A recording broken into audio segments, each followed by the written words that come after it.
एक समय की बात है। किसी गांव में सोहन नाम का एक व्यक्ति अपने परिवार के साथ रहता था। उसके परिवार में उसकी पत्नी रेखा और बेटा पिंकू थे। सोहन की अपनी मिठाई की दुकान थी। उसके हाथ के बने रसगुल्ले के स्वाद गांव के लोगों को खूब पसंद था। वह हमेशा शुद्ध खोवा चीनी से मिठाई बनाया करता था, इसलिए गांव के लोग उसके रसगुल्लों को बहुत पसंद करते थे। हर रोज की तरह वह अपनी दुकान पर बैठा था। तभी कुछ लोग उसकी दुकान पर आते हैं। अरे सोहन, जरा 1 किलो रसगुल्ला तो दे। तेरे हाथ के बने रसगुल्ले मेरी बेटे को बहुत पसंद है। मुझे भी भैया, आधा किलो रसगुल्ला तोल दे। तेरी भाभी को तेरे हाथ के रसगुल्ले बहुत पसंद है। उसने कहा है कि काम से आते वक्त रसगुल्ला लेते आना। ठीक है भैया, अभी देता हूँ। ऐसा कहकर सोहन उन दोनों को रसगुल्ले दे देता है। इस तरह से सोहन की खूब अच्छी कमाई हो जाती थी और वह अपने परिवार के साथ बड़े आराम से रह रहा था। एक दिन उसका दोस्त राकेश शहर से अपने दोस्त सोहन से मिलने आता है। अरे यार सोहन, तुझे तो हमारी याद नहीं आती। देख, मैं ही तेरे से मिलने आ गया।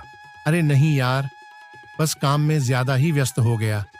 तुम तो जानते ही हो, मेरी मिठाई की दुकान है और मुझे बिल्कुल भी फुर्सत नहीं मिलती। अकेला करने वाला हूं ना। खैर तू बता, शहर में क्या कर रहा है? कुछ नहीं यार, एक फैक्ट्री में नौकरी कर रहा था, किंतु अब वह फैक्ट्री बंद हो गई, इसलिए मेरी नौकरी चली गई। अब मैं गांव आ गया हूँ। सोचता हूँ यहीं पर कुछ काम कर लूं। पर करेगा क्या?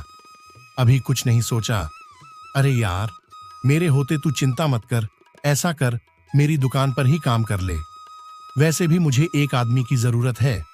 अब तेरे से ज्यादा विश्वास का आदमी मुझे कहाँ मिलेगा? ठीक है यार, मैं तेरा ये एहसान कभी नहीं भूलूंगा। अब तो राकेश भी सोहन के साथ दुकान में काम करने लगता है। सोहन का भी राकेश के आ जाने से थोड़ा काम का सहारा हो गया था। दोनों दोस्त खुशी खुशी दुकान में काम करने लगते हैं, जिससे उनका काम भी बढ़ गया और कमाई भी बढ़ गई।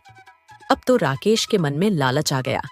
एक दिन वह सोचने लगता है, क्यों ना मैं इसे मार दूं तो सारी दुकान और कमाई मेरी हो जाएगी।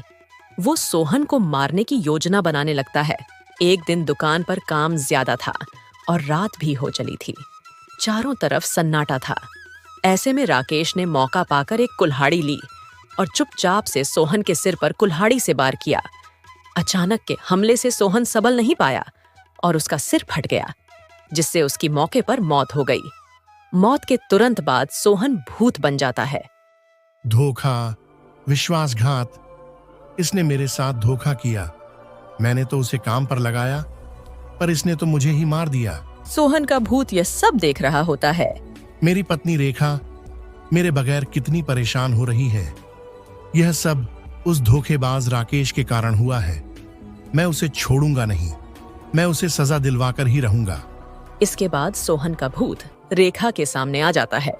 रेखा, मैं तुम्हारा पति सोहन।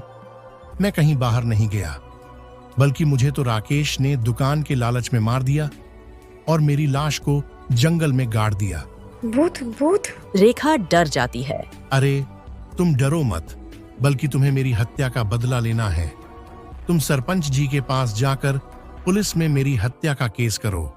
मेरी लाश दुकान के पास घड़ी है, पुलिस उसे निकाल लेगी। रेखा, तुम्हें मुझे इंसाफ दिलाना होगा। ठीक है।